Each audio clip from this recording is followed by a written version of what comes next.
Long before the first scribe pressed a reed into wet clay, the sky was humanity's first storybook and its first clock. For Paleolithic hunter-gatherers, the heavens were utilitarian. The rising of the Pleiades signalled the time to sow. The position of the Great Bear marked the changing seasons. Megalithic structures like Stonehenge suggest that as early as the Neolithic period, humans were aligning their architecture with the solstices and equinoxes.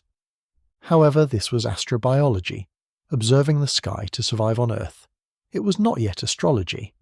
Astrology requires a specific theological leap, the belief that the macrocosm and the microcosm are inextricably linked by a system of signs. That leap would happen in the cradle of civilization. The true story begins in the alluvial plains of Sumer, modern-day Iraq. Here the universe was viewed not as a mechanism, but as a political state. The gods, Anu, Enlil, and Ea, were the rulers, and the stars were their writing.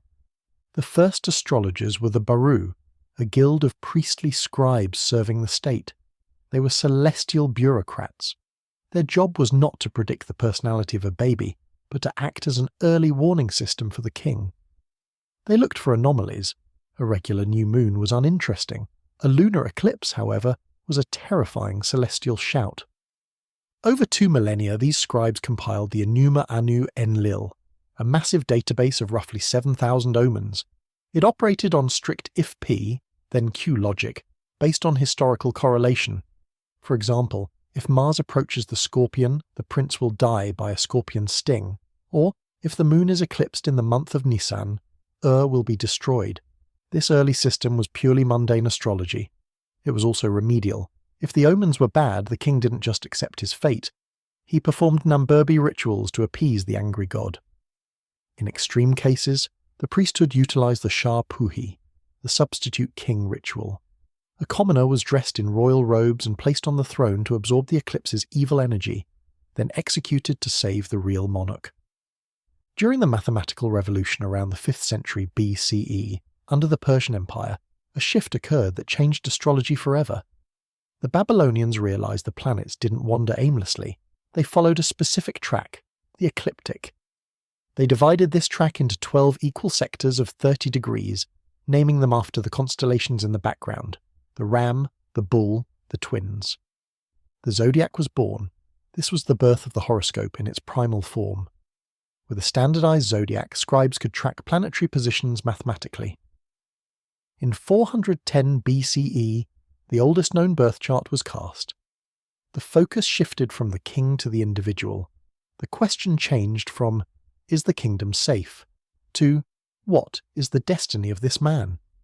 When Alexander the Great conquered the known world, he created a collision of cultures.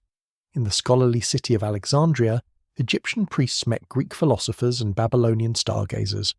The result was Hellenistic astrology, the ancestor of all modern Western astrology. The Egyptians contributed the missing piece, the ascendant. The Babylonians had focused on where planets were in the sky.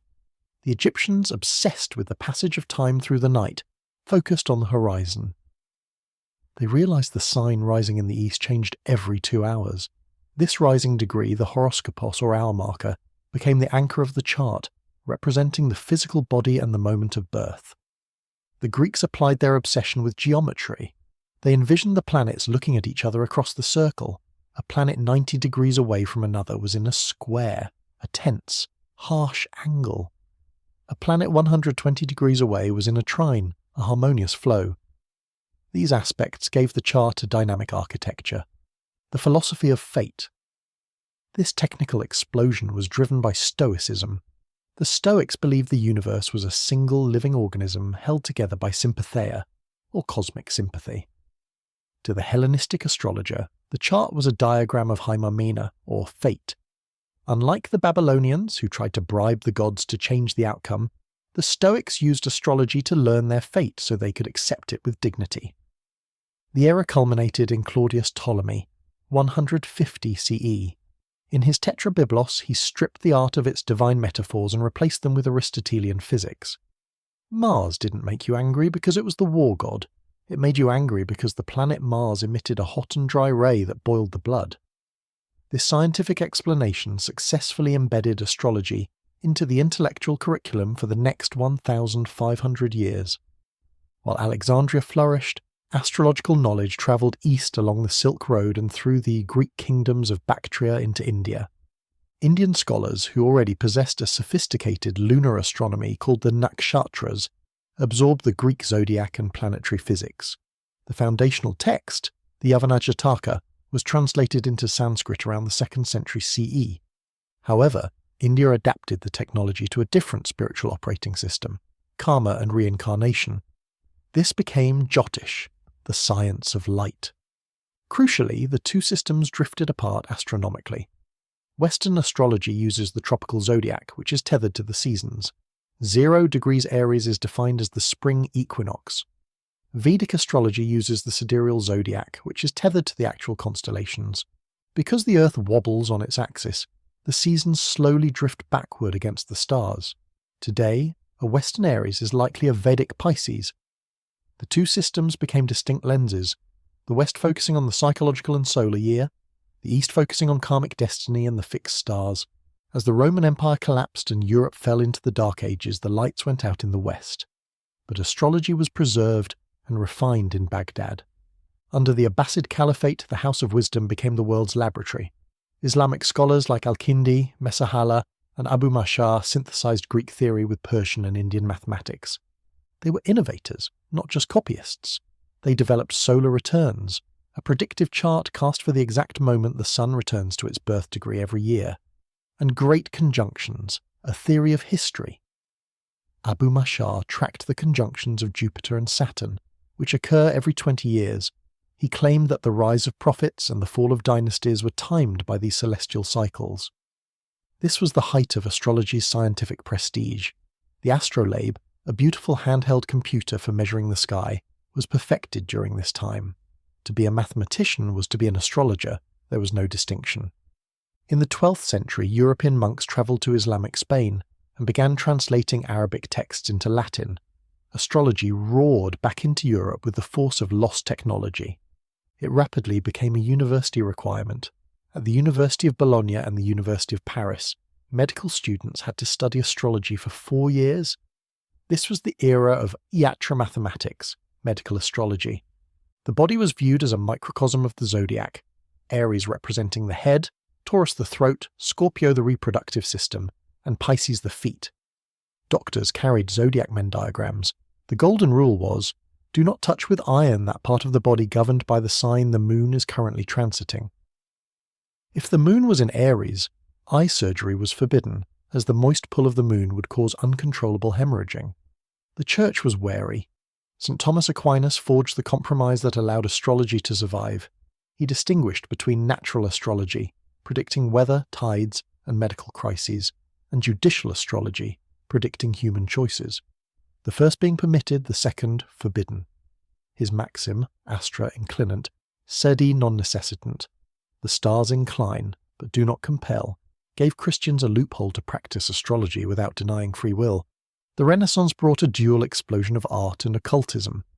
The spiritual magus Florentine philosopher Marsilio Ficino translated Plato and reframed astrology as spiritual magic. He didn't just predict the future, he tried to change it.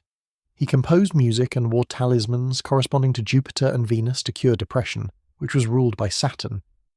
This was astrological magic, an attempt to hack the cosmic code. The royal advisor astrology was high politics. Nostradamus served the French court. In England, John Dee, a brilliant mathematician and mystic, served Queen Elizabeth.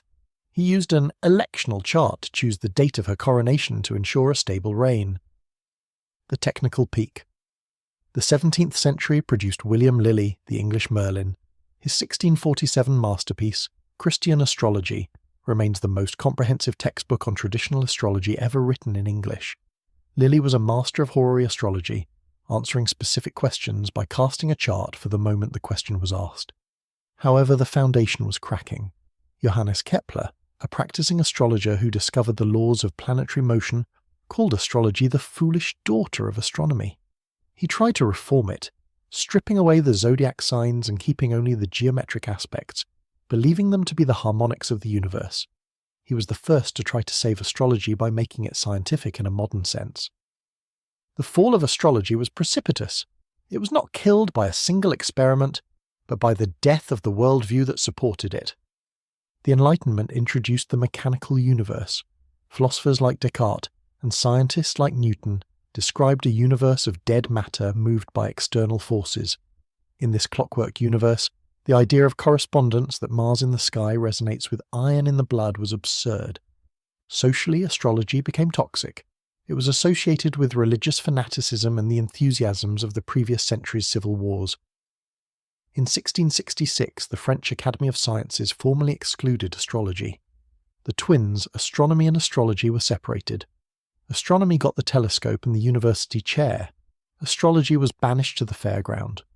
For 200 years, it effectively vanished from intellectual history, surviving only in farmers' almanacs, which predicted the weather and offered crude zodiac advice to the rural working class.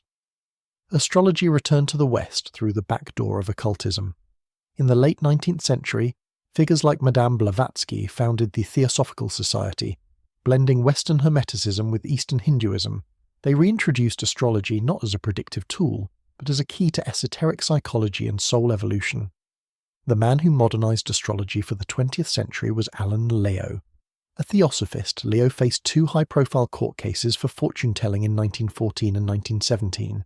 To avoid jail, he rebranded the practice. He argued he wasn't predicting events, which was illegal. He was analyzing character, which was legal. Leo simplified the complex chart. He realized that while you need a precise birth time to know the ascendant or moon, you only need the calendar date to know the sun sign. He began publishing books focusing heavily on sun signs. This simplification laid the groundwork for the modern newspaper horoscope. In the mid-20th century, the Swiss psychiatrist Carl Jung offered astrology a new lifeline: synchronicity. Jung argued that events could be connected by meaning rather than causality. The planets didn't cause your personality. The solar system and the human psyche were simply 2 clocks ticking in unison. Astrologers like Dane Rudhyar and Liz Green completely reframed the art. The birth chart became a map of the psyche. Saturn wasn't a malefic planet that brought death. It was the archetype of the father or the shadow, representing our fears and limitations. The hard aspects were no longer dooms, but opportunities for growth. This psychological astrology dominated the late 20th century. It fit perfectly with the New Age movement, focusing on self-actualization, therapy, and healing rather than prediction. In the 1990s, a strange thing happened. A group of translators, known as Project Hindsight, began translating the original Greek and Latin texts of Vettius Valens, Ptolemy and Bonatti into modern English for the first time. Modern astrologers were shocked. They discovered that the psychological astrology they practiced was a very recent invention, less than 100 years old, and that the ancient traditions were far more rigorous, concrete, and predictive. This created a schism that defines the current landscape.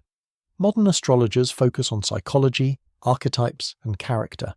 They use the modern outer planets like Uranus, Neptune, Pluto heavily.